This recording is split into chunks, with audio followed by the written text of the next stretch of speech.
आपके साथ ऐसा वाकया हुआ है कि आप पहाड़ पे चढ़े हो और फिर रास्ता ढूंढ रहे हो उतरने का?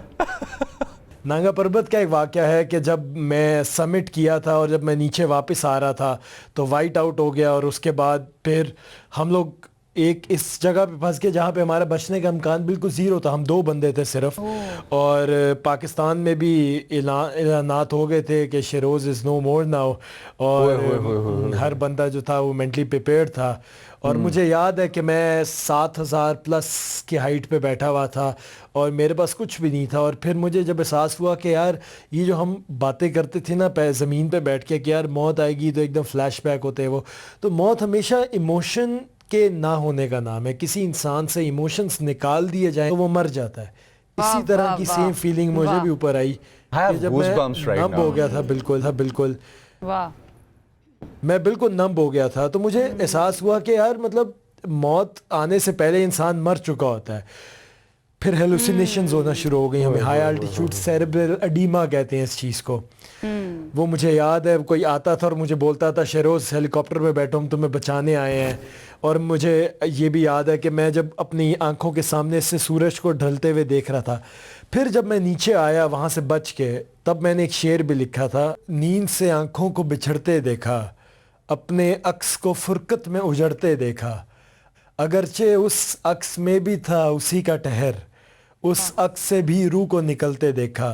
शहरोज क्या ढूंढता है उम्मीद की किरण, तूने अभी आफताब को ढलते देखा। वाह वाह वाह, बहुत ही खूबसूरत, बहुत ही खूबसूरत शहरोज। और आपने जो बात की है ना कि इमोशंस का ना होना मौत है, इकबाल ने और कहा मौत था के आने से पहले इंसान मर चुका होता है। मताए बेबहा दर्दो सोजो आरजूमंदी मकाम बंदगी देकर नालू शान खुदाबंदी। भाई यही तो मता है हमारी इंसान की ज़िंदगी की, ये जो हमारा दर्द है, हमारे इमोशंस हैं, हमारे जज्बात है, अगर ये नहीं होंगे तो फिर तो मौत ही है। यही बात बड़ी खूबसूरत अंदाज में। मेरी तरफ से पूछिए। जी आप खुद भी सुन रहे हैं। मैं आपसे ये पूछना चाह रहा था कि शायरी तो वहाँ पहाड़ों पे माशाल्लाह आपने की और बड़ी खूबसूरत की, कभी शेर से वास्ता पड़ा वहाँ? किसी ऐसे जानवर से वास्ता पड़ा? असल वाले शेर से वास्ता पड़ा कभी? किसी चुड़ैल से, किसी जिन से? सुना है ना कि तन्हाई में वीराने में होते हैं। सर हमसे बड़ा जानवर तो कोई नहीं होता वहाँ पे। क्या कहा? कह रहे हैं हमसे बड़ा जानवर तो वहाँ पे कोई नहीं होता।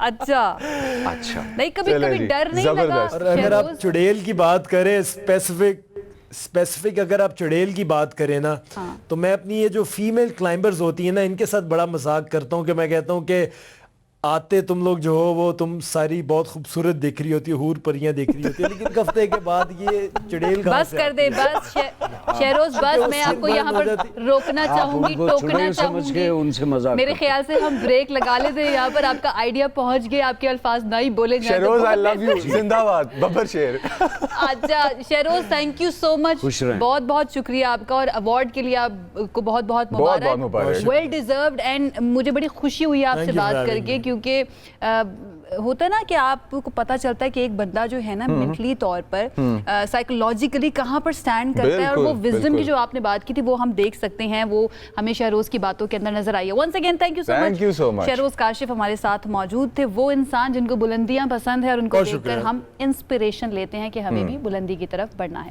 जुल्करनैन नदर साहब, बुल्ले शाह ने भी कहा था कि बुल्ला की जाना मैं कौन, अपने मुर्शिद के पास जाकर, शाह इनायत के पास जाकर कि भाई यही तो पूछने आया हूँ कि मैं कौन हूँ, मुझे बताओ। कितना ज़रूरी है अपने आप को जानना। और आजकल की दुनिया के अंदर जुल्करनैन साहब, आप 70 इयर्स आपको काम करते हुए 7 दिहाइयाँ माशाल्लाह हो चुकी हैं। आपने पहचाना अपने आप को, आप ये आज क्लेम कर सकते हैं इस उम्र में बैठकर कि हाँ मैं थोड़ा बहुत तो अपने आप को जान गया हूँ? नहीं, अल्हम्दुलिल्लाह अल्लाह पाक का बड़ा एहसान है। मुझे न मेरी कोई सोच थी, न मेरा आज तक, और ना मैं खूबसूरत हूँ, ना मैं कुछ 7 फीट का हूँ, ना मेरी कंजी आँखें हैं जी, हरी आँखें भी नहीं है। अच्छा कोई ऐसा मैं खूबसूरत भी नहीं हूँ, फिर भी लोग और आप लोग पसंद करते हैं और परवरदिगार ने इज्जत दी है।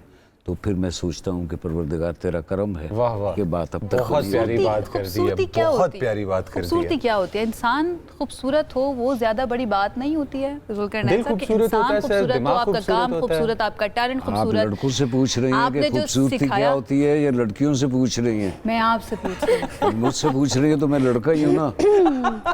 अगर 10 लड़कियां बैठी हुई हों और 9 आपको पसंद करें तो आप खूबसूरत हैं। क्या बात। Standards sir. हाँ, जमहूरियत तो यही है ना। इसलिए कभी कभी मुझे इख्तिलाफ हो जाता है थोड़ा सा जमहूरियत से।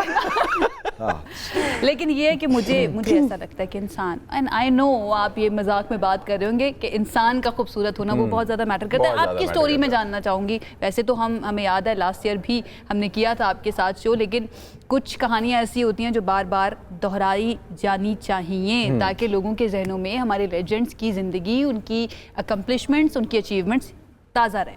प्लीज़ अपनी स्टोरी बताइए, कहाँ से आपने आगाज़ किया था अपने करियर का? मैं फर्स्ट में था। मैं पहले अपना तारुफ करवा दूं। बहुत से लोग पूछते हैं कि जी आप कराची के हैं, लाहौर के हैं, आप पिंडी के हैं, आप कोयटा के हैं, कहाँ के हैं? तो अल्हम्दुलिल्लाह आर्टिस्टों में मेरे ख्याल में मेरा गांव जो है वो अटक, सही। पैदाइश मेरी पिंडी की, ओके। एजुकेशन मेरी कराची की, कराची यूनिवर्सिटी बीकॉम किया मैंने, और but my recognition is Quetta television.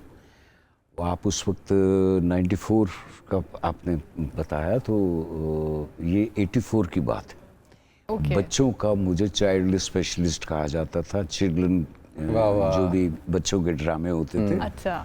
तो वहाँ से पहला मेरा जो ब्रेक थ्रू हुआ सही। वो कोशिश बच्चों का एक ड्रामा था जो कोशिश। मैंने लिखा। उसको फहमीदा नसरीन साहिबा जो मेरे उस्ताद काजिम पाशा साहब की मिसेस थी, अल्लाह गरी की रहमत करे, आमीन। उन्होंने वो वहाँ से आइडिया दिया और फिर वो उन्होंने किया। और वो पाकिस्तान का बच्चों का पहला पीटीवी का ड्रामा था जो 50 एपिसोड चला। वाह। तो वहाँ से रिकग्निशन हुई मेरी भी और कोयटा टेलीविज़न की भी। उसके बाद फिर वहीं से किया एक सीरियल अलकमूनिया में। तो जब ऐसा वो उसी नहीं, लैंग्वेज में था, वो बलोची लैंग्वेज में ही था या उर्दू लैंग्वेज में? नहीं ये सारे उर्दू में लैंग्वेज ही। की बात हो रही है। अच्छा, सारे उर्दू जब में। 50 एपिसोड लिखने का तजर्बा जो है जी। वो किस तरह का रहा अब आपका तो बेटा तजर्बा? 300 एपिसोड भी हो गए हैं, 500 भी हो गए हैं, 1000 भी हो गए हैं। 11-11 साल से चल रहे हैं ड्रामे। लेकिन उनका तो कोई एंड ही नहीं ना होता, ना खत्म होने वाली बात होती है। आप ये एंड में खूबसूरती, नहीं होता, सबक भी कोई नहीं होता। अभी शहरोज जो हमारे साथ हैं वो 8000 मीटर का पहाड़ चढ़ते हैं और एंड पे जाके वो पहाड़ खत्म हो जाता है, तो पता चलता है कहीं पहुंचे। शहरोज सर बता रहे हैं कि हजार और जो कि है वो 1300 एपिसोड्स के आजकल ड्रामे लिखे जा रहे हैं। आपको क्या लगता है आपके पहाड़ चढ़ने के एक्सपीरियंस में? इन्होंने बताया कि इनका ब्रेक थ्रू सर का जो कि है वो इनके कोयटा के एक ड्रामे से हुआ, कोशिश, जो बच्चों के लिए इन्होंने लिखा। 50 एपिसोड्स में ड्रामा खत्म हो गया, मतलब कहानी कहीं पहुंची। क्या आपको कभी पहाड़ पे चढ़ते हुए ये आइडिया हुआ है कि यार जिंदगी जो है ना वो इसी सफर की तरह है कि आखिर खूबसूरत तभी होगा जब जिंदगी कोशिश से भरी हुई होगी? आपके इस थॉट के बारे में क्या ख्याल आता है?